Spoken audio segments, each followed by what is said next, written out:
안녕하십니까. 이어서 경남 뉴스입니다. 경남 지역 급식 비리가 속속 사실로 드러나면서 전반적인 급식 체계를 정비해야 한다는 목소리가 나오고 있습니다. 박종훈 교육감은 대책 마련을 지시했고 도의회도 제도 개선에 협조하겠다는 입장입니다. 김대진 기자입니다.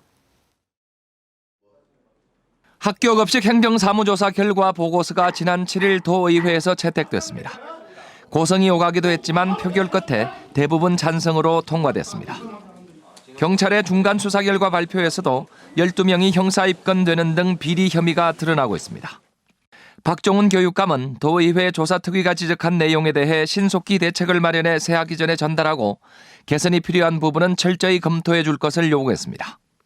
지난 6개월간 행정사무조사를 진행한 도의회도 비리가 사실로 확인되고 도덕적 해이가 심각했다는 점이 밝혀진 만큼 급식 체계 보완에 힘써줄 것을 주문했습니다.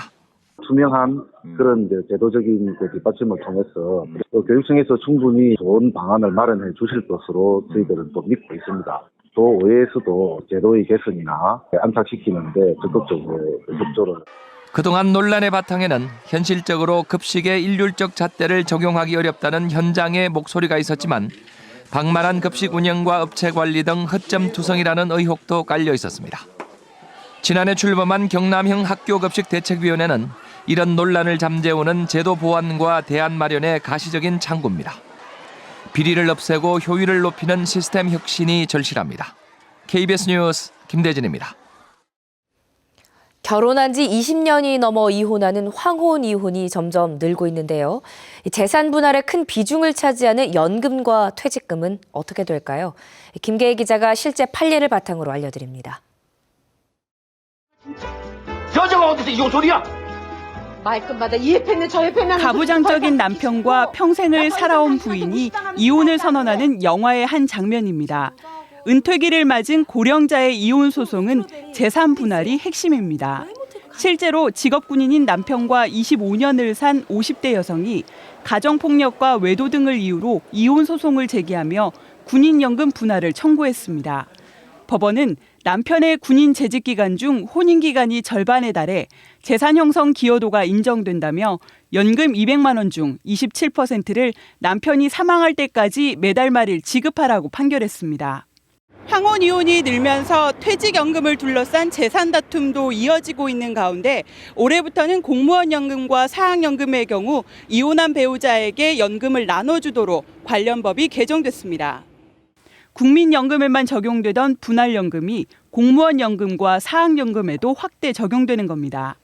예를 들어 30년을 근무한 공무원이 결혼 20년 만에 이혼했다면 근무기간 중 혼인기간만큼 부부가 공동으로 연금 형성에 기여한 것으로 보아 연금을 배우자와 똑같이 나눠야 한다는 겁니다.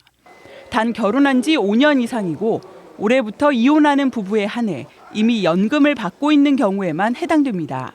기여도에 따라서 30%가 인정되는 경우도 있었고 50%가 인정되는 경우도 있었는데 이제 공무원연금법이 개정이 되면서 법으로 그 혼인 기간 중에 형성된 연금 같은 경우에는 균등 분할로 하기로 되어 있기 때문에 그런 차이점이 있는 것이고요. 황혼 이혼이 갈수록 늘어나면서 관련 법까지 바뀌는 등 사회적 흐름으로 나타나고 있습니다. KBS 뉴스 김계입니다.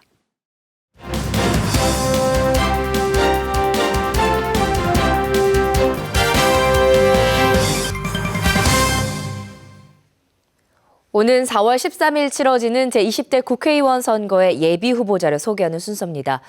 오늘은 산청, 함양, 거창 지역구의 현역 의원과 중앙선거관리위원회에 등록한 예비 후보자입니다. 산청, 함양, 거창의 새누리당 강석진 전 거창군수, 새누리당 신성범 현역 국회의원, 무소속 김홍업 농촌총각 장가보내기 운동본부 후원회장이 예비 후보로 등록했습니다. 창원시가 중소기업의 외국인 고용 허용 인원 확대를 정부에 건의했습니다.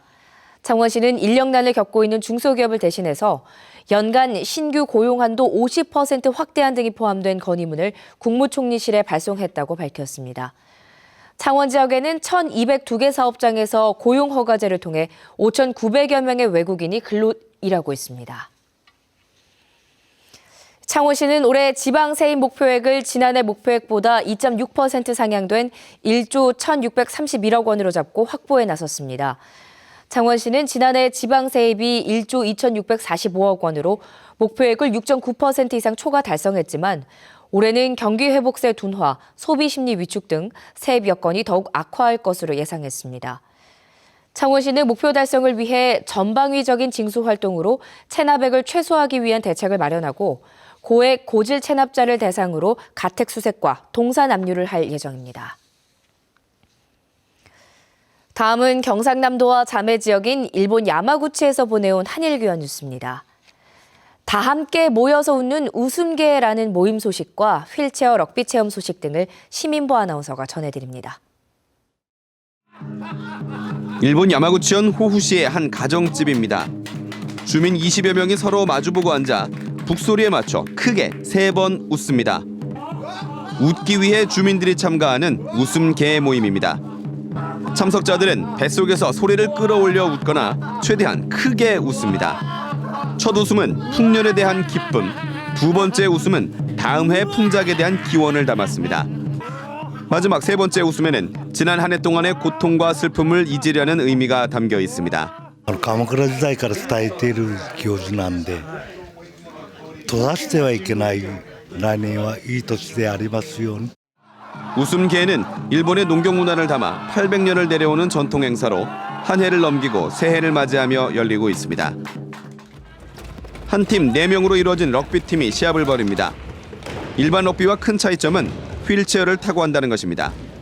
패스나 드리블을 하며 상대의 골라인을 통과하면 점수가 올라가는 방식입니다.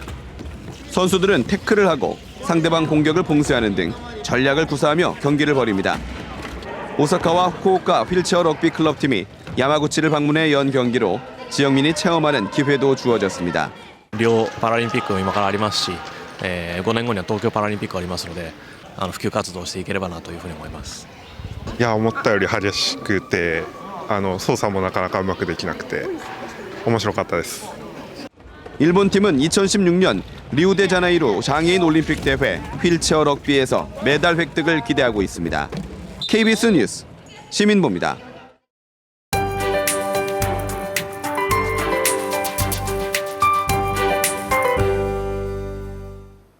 찬 공기가 남하하고 있습니다. 본격적인 강추위가 시작되면서 서부 내륙은 눈 예보도 들어와 있고요. 바람까지 강하게 불겠습니다. 한낮에도 겨울 추위가 이어지는 만큼 옷차림을 더욱 든든하게 하셔야겠습니다. 이번 주 내내 추위가 기승을 부리겠습니다. 내일은 낮 기온도 영하권에 머물면서 추위가 절정에 달하겠고요. 바람 때문에 체감 온도는 더욱 낮게 느껴지겠습니다. 오늘은 기압골의 영향을 받다 점차 벗어나겠습니다. 이후 차가운 대륙 고기압이 내려오겠고 바람까지 강하게 불면서 미세먼지 농도는 보통 수준을 회복하겠습니다.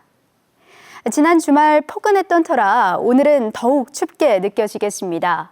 아침 기온 영상권에서 시작하고는 있지만 낮 기온이 크게 오르지 못하겠습니다. 5도 안팎으로 어제보다 최고 3, 4도가량 내려가겠습니다.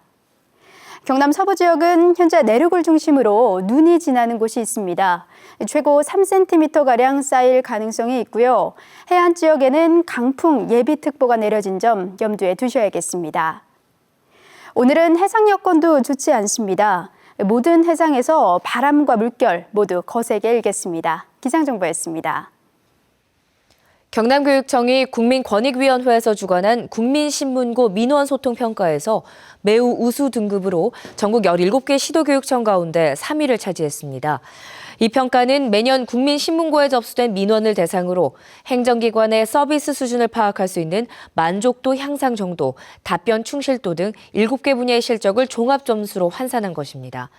경남교육청은 민원 처리 과정을 상시 모니터링하고 전자민원창구 개편과 연수 등으로 서비스 향상을 위해 노력하고 있다고 밝혔습니다. 경남경찰청이 이륜차의 법규 위반 집중 단속에 나섭니다. 경남경찰청은 이륜차는 사고가 일어나면 치명적인 인명피해로 이어지는 만큼 영상 기록 장치를 적극 활용해 법규 위반을 단속한다고 밝혔습니다. 특히 대형 이륜차의 국도와 지방도에서의 과속, 난폭 운전, 배달업소 소형 이륜차의 인도주행과 신호 위반, 안전모 미착용을 중점 단속하기로 했습니다. KBS 뉴스를 마칩니다. 고맙습니다.